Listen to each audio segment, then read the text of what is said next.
عباس رضی اللہ عنہما سے کہا کہ نوف بکالی کا یہ خیال ہے کہ موسیٰ علیہ السلام جو خضر علیہ السلام کے پاس گئے تھے وہ موسیٰ بنی اسرائیل والے نہیں تھے بلکہ دوسرے موسیٰ تھے۔ یہ سن کر ابن عباس رضی اللہ عنہما بولے کہ اللہ کے دشمن نے جھوٹ کہا ہے۔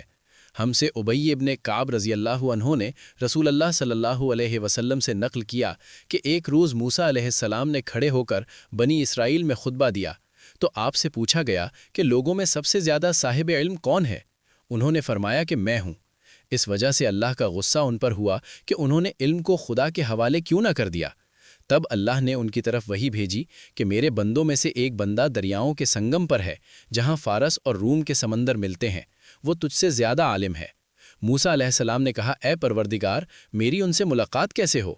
حکم ہوا کہ ایک مچھلی زنبیل میں رکھ لو، پھر جہاں تم اس مچھلی کو گم کر دو گے تو وہ بندہ تمہیں وہیں ملے گا۔ تب موسیٰ علیہ السلام چلے اور ساتھ اپنے خادم یوشع بن نون کو لے لیا اور انہوں نے زنبیل میں مچھلی رکھ لی۔ جب ایک پتھر کے پاس پہنچے دونوں اپنے سر اس پر رکھ کر سو گئے اور مچھلی زنبیل سے نکل کر دریا میں اپنی راہ بناتی چلی گئی، اور یہ بات موسیٰ علیہ السلام اور ان کے ساتھی کے لیے بے حد تعجب کی تھی۔ پھر دونوں باقی رات اور دن میں جتنا وقت باقی تھا چلتے رہے۔ جب صبح ہوئی موسیٰ علیہ السلام نے خادم سے کہا ہمارا ناشتہ لاؤ، اس سفر میں ہم نے کافی تکلیف اٹھائی ہے۔ اور موسیٰ علیہ السلام بالکل نہیں تھکے تھے، مگر جب اس جگہ سے آگے نکل گئے جہاں تک انہیں جانے کا حکم ملا تھا تب ان کے خادم نے کہا کیا آپ نے دیکھا تھا کہ جب ہم صخرہ کے پاس ٹھہرے تھے تو میں مچھلی کا ذکر بھول گیا؟ بقول باز صخرہ کے نیچے آب حیات تھا، وہ اس مچھلی پر پڑا اور وہ زندہ ہو کر بقدرت الہی دریا میں چل دی۔ یہ سن کر موسیٰ علیہ السلام بولے کہ یہی وہ جگہ ہے جس کی ہمیں تلاش تھی، تو وہ پچھلے پاؤں واپس ہو گئے۔ جب پتھر تک پہنچے تو دیکھا کہ ایک شخص کپڑا اوڑھے ہوئے موجود ہے۔ موسیٰ علیہ السلام نے انہیں سلام کیا۔ خضر علیہ السلام نے کہا کہ تمہاری سرزمین میں سلام کہا؟ پھر موسیٰ علیہ السلام نے کہا کہ میں موسیٰ علیہ السلام ہوں۔ خضر بولے کہ بنی اسرائیل کے موسیٰ؟ انہوں نے جواب دیا کہ ہاں۔ پھر کہا کیا میں آپ کے ساتھ چل سکتا ہوں تاکہ آپ مجھے ہدایت کی وہ باتیں بتلائیں جو اللہ نے خاص آپ ہی کو سکھلائی ہیں؟ خضر علیہ السلام بولے کہ تم میرے ساتھ صبر نہیں کر سکو گے۔ اے موسیٰ، مجھے اللہ نے ایسا علم دیا ہے جسے تم نہیں جانتے، اور تم کو جو علم دیا ہے اسے میں نہیں جانتا۔ اس پر موسیٰ نے کہا کہ خدا نے چاہا تو آپ مجھے صابر پاؤ گے اور میں کسی بات میں آپ کی نافرمانی نہیں کروں گا۔ پھر دونوں دریا کے کنارے کنارے پیدل چلے۔ ان کے پاس کوئی کشتی نہ تھی کہ ایک کشتی ان کے سامنے سے گزری، تو کشتی والوں سے انہوں نے کہا کہ ہمیں بٹھا لو۔ خضر علیہ السلام کو انہوں نے پہچان لیا اور بغیر کرائے کے سوار کر لیا۔ اتنے میں ایک چڑیا آئی اور کشتی کے کنارے پر بیٹھ گئی۔ پھر سمندر میں اس نے ایک یا دو چونچیں ماری۔ اسے دیکھ کر خضر علیہ السلام بولے کہ اے موسیٰ، میرے اور تمہارے علم نے اللہ کے علم میں سے اتنا ہی کم کیا ہوگا جتنا اس چڑیا نے سمندر کے پانی سے۔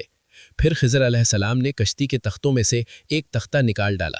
موسیٰ علیہ السلام نے کہا کہ ان لوگوں نے تو ہمیں کرایہ لیے بغیر مفت میں سوار کیا اور آپ نے ان کی کشتی کی لکڑی اکھاڑ ڈالی تاکہ یہ ڈوب جائے۔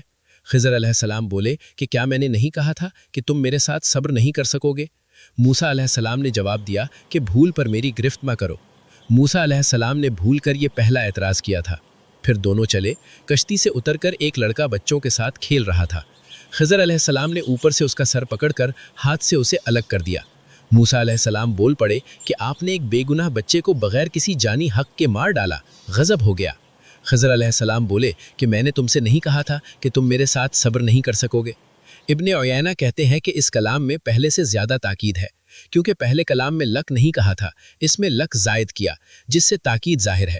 پھر دونوں چلتے رہے یہاں تک کہ ایک گاؤں والوں کے پاس آئے۔ ان سے کھانا لینا چاہا، انہوں نے کھانا کھلانے سے انکار کر دیا۔ انہوں نے وہیں دیکھا کہ ایک دیوار اسی گاؤں میں گرنے کے قریب تھی۔ خضر علیہ السلام نے اپنے ہاتھ کے اشارے سے اسے سیدھا کر دیا۔ موسیٰ بول اٹھے کہ اگر آپ چاہتے تو گاؤں والوں سے اس کام کی مزدوری لے سکتے تھے۔ خضر نے کہا کہ بس اب ہم اور تم میں جدائی کا وقت آ گیا ہے۔